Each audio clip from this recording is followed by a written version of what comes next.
Vous l'avez sûrement déjà remarqué, un immeuble de 8 étages complètement vide depuis 2018. Un HLM à l'image de nombreux autres qui sont abandonnés dans la métropole. Mais présentement, on est en train de lui redonner une seconde vie. Nouveau Info a pu obtenir une visite exclusive des lieux. Dites-nous un peu où on est là, exactement. Là.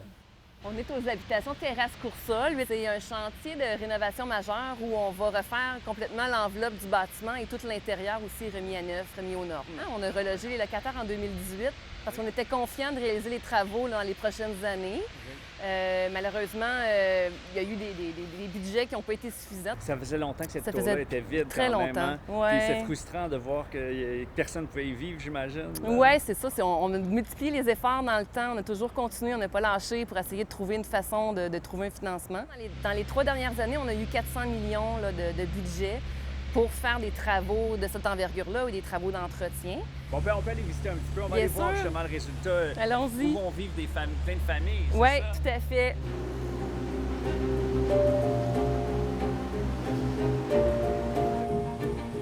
Les plafonds étaient recouverts en entier de revêtements cimentaires d'amiante. Le plâtre dans le gypse aussi contenait de l'amiante. C'est les ascenseurs, là, c'était pas une priorité, là. Donc, on respecte quand même la signature originale, mais on la modernise avec un nouveau parement, des nouvelles composantes. Parce que c'est vrai, c'est ça, dans les dernières décennies, on n'a pas beaucoup investi dans les logements sociaux. Hein. On pouvait à peine faire les travaux d'entretien qui étaient requis. Le préventif ou les travaux d'envergure n'étaient pas possibles. Ah oui, c'est Donc, ça. on a tout ce rattrapage-là à faire depuis ces dernières années-là qui demande beaucoup de travail.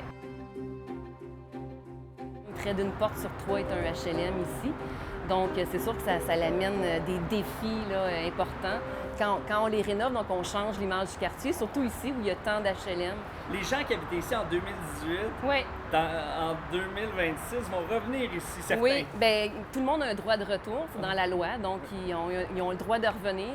C'est sûr que la plupart décident souvent de rester où ils ont été relocalisés. Ça fait déjà près de 10 ans qu'ils sont ailleurs, qu'ils ont créé des vies ailleurs.